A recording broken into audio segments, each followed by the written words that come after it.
This is KUGAN CASSIUS for IFL TV in association with MTK Global. We're in Glasgow here ahead of tomorrow night's show at the Emirates Arena. Fighting on that belt, Mr. David Brophy, back in action. Back business. This is your first fight of the year? It is. It's first fight of the year. Yeah. Well, this is your first fight since your defeat to Rocky. Yeah. Yeah. So, yeah, what's been happening in that time? That's been quite a long time then. Yeah, it's been. I had a problem with my eye for the last, I think, couple of years. So I had surgery. So I had to wait a while to get the surgery, and then after that, we didn't really know if we were going to boxing. You know what I mean? But like just through what doctors say. So just didn't really have a clue what was happening. So it's been a hard 10, 11 months. It's been a nightmare to be honest. No one really know what to go in that. But everything's been all right. We got the surgery. Surgery's successful. So we need to get back in the ring. So that was the only reason why, you know, you're saying that you didn't know if you were going to box again because of your eye. There wasn't any other kind of. No, it was just because of my eye. It was just because of my eye. Obviously, the last fight was a bit shit. You know what I mean? But it's boxing. You just need to get. But the best thing I could have done is probably get back in the horse and get a fight. But then it was took out of my hands for this problem. You know what I mean? So it had to be addressed sooner rather than later because I kind of prolonged it a bit. You know what I mean? So it took me a while to get the date for the surgery, and then after the surgery it took me another 5 months to recover from it. I've not known if I was going to recover from it, so just thankful to get a bit of success with it. I mean, that must have been really frustrating that, you know, you kind of wanted to get back in the ring straight after that, and you kind of haven't had the opportunity to do so until now. So that's, you know, the best part of what, 10 months? Yeah, 10, 11 months I think. So yeah, it's been shit. I'm not gonna lie, it's been absolutely shit. So I couldn't train obviously with the eyes because I couldn't even run. I couldn't even do things like that. You know what I mean? It's just your vision is very underestimated. You know what I mean? But when it's taken away from you like that, it's hard. It's hard to live. It's hard to do day-to-day things. You know what I mean? So so I'm just really happy. I'm back to training and back in the ring and back getting punched in the face without any problems happening. You know what I mean? Weirdly enough saying, but it's just happy to be back. So you're doing 6 rounds tomorrow night here in Glasgow, and it's just literally just to kind of just get you back into it. I've just done what I'm told here. You know what I mean? I still think there's some big fights out there. You know what I mean? I just need to get my head back into the game and get myself conditioned again. You know what I mean? Like for 12-round conditions. So I still think there are big fights out there. I think they've all come, but I just need to get myself back into the game now. So, but as I say, it's good to be a part of this, and it'll be a good show tomorrow. So it's just good to be a part of it again, and good to have this feeling again, getting weigh-ins and just going to be fighting and under the lights and that. It's just good. It's something I never thought I'd have felt again. I will ask you about obviously Rocky Fielding. What's kind of happened to Rocky since then, and obviously up until him going and beating Zoiga.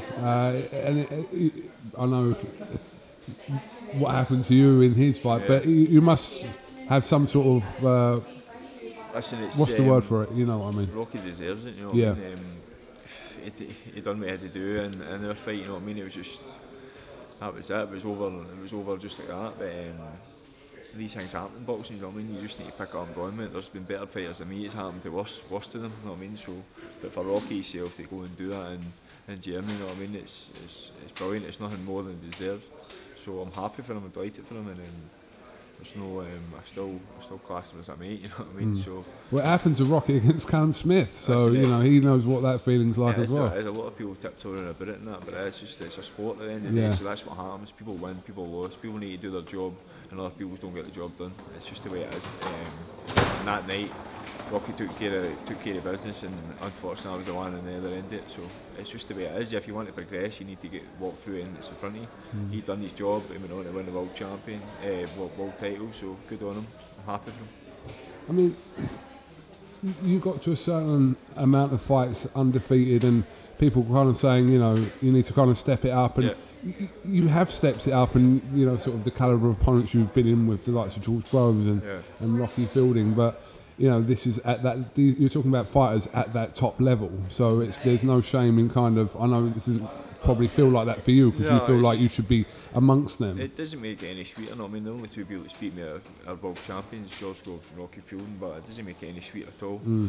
Me personally, I've never in my life said no to a fight. You know what I mean? I went to Australia and I beat the world number 4 in the world. You know what I mean? Zach Dunn. But people, you just don't get you don't get the credit for that. You know what I mean? I've never said no. But if I've took fights with a better fighter than me, said no. You know what I mean? But it's just this is boxing. This is a game where if you don't take chances, you don't progress. You know what I mean? So I've took my chances. Some haven't worked out. Some have worked out. You know what I mean? We won the Commonwealth title away from home, which nobody ever gave me a chance on. I mean, but it's just the way it is. You know what I mean? I don't really think too much into it. If you want to progress, you need to take chances. If you want to be better, you need to take chances. I mean, even after Groves beat me, he asked me down for sparring. Nobody in their right mind after the George Groves done to me would have went and sparred him. I went down, I sparred 12 rounds. You know what I mean? Went down and sparred, I went down to London and travelled back the same day. It's only things you need to do to progress. You know what I mean? There's no tiptoeing about it. There's no bullshit involved. You know what I mean? If you want to get better, you need to fight better. You know what I mean? Sometimes the only way you learn a boxing is getting a beating. What's going to be the plan for you over the next sort of 12 months? Where do you kind of see yourself between now and, you know, at some point next year? There's plenty happening with MTK. I've been speaking to Danny about it, so obviously just getting this back out here. It's in Glasgow as well. I've got a good support, which is good. So it's been a bit of a mix up this one with opponents and few injuries and stuff like this. But listen, just get this, enjoy it tomorrow night, and get the head down. I'll sit and speak to Danny about what's next for this. I'm sure there's going to be people wanting to punch me in the face when you know I'm back. So. So that's it. I mean, it's a very competitive division with our fighters that we have here, so there are still a lot of good fights that you could be in. Yeah, well, we were originally thinking about trying to get ourselves down to middleweight. Whether it's we can do it healthily or safely, it'll still be at the end of the tunnel. You know what I mean? If we can do that, but. We'll just see how this goes, and then we just need to put plans ahead. You know what I mean? I'm still always training, I'm still always healthy, I'm still always eating well, so there's nothing will change in that fact. Just Danny's looking after me now here, which I'm happy about. I'm delighted about. I like Danny, he's got all the experience in the world, so I'm happy where I'm at now, and a happy fighter is a dangerous fighter, I think. Alright, well listen, it's good to see you kind of back into the fight week routine and weighing today, and hopefully we'll catch up with you after your fight tomorrow night. Definitely, good to see you, mate. Best of luck, you too, mate. Thanks, mate. Thank you, mate.